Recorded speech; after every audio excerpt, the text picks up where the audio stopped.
Bonjour, bande de fientes. Aujourd'hui, on s'attaque à du gras, à du vieux, à du ridé. Je ne parle pas de ta mère, mais d'un couple de vidéastes, spécialisés en cinéma, qui tentent de s'imposer. Leur nom, aux allures de mauvais films de cul, laisse présager une catastrophe majeure pour l'histoire de l'humanité. J'ai rien contre les vieux. La preuve, je me tape souvent ta grand-mère.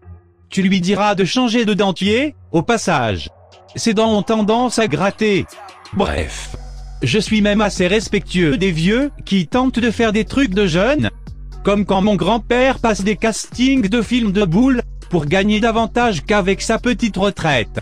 Mais des fois, faut juste reconnaître qu'on est une grosse merde et qu'on produit des contenus aussi pourris que le compte en banque d'un Éthiopien. Ils sont deux. Ils sont chauves. Ils ont un accent. On ne comprend rien à ce qu'ils disent. Et ils ne se sentent plus pissés. On va être franc, ces mecs n'ont absolument aucune connaissance en cinéma.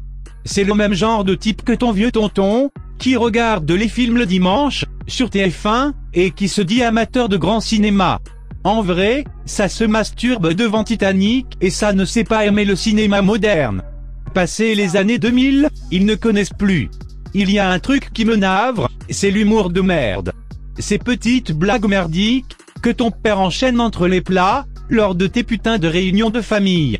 Une petite blague qui sent le fion, une petite blague à chier, et une critique qui est nauséabonde. Et justement, la critique, parlons-en. Aucun putain d'argument. C'est pas faute d'essayer. Mais balancer des banalités, comme le synopsis ou le nom des acteurs, ce n'est pas critiquer un film. Faut aller plus loin que ça, sinon tu es aussi utile qu'Allociné, ce site de merde que les boîtes de production payent pour bien noter leurs films. Vous allez bientôt fêter vos 100 ans chacun, donc je vais être indulgent.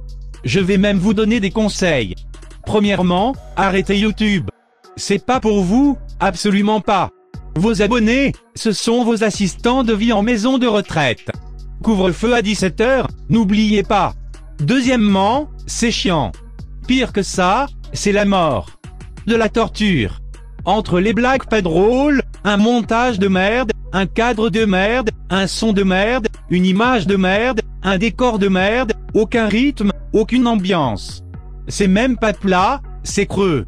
Troisièmement, pensez à changer votre couche. Ça sent d'ici, putain. Vous avez mangé des carottes, j'en suis certain. Je suis prêt à vous faire un don.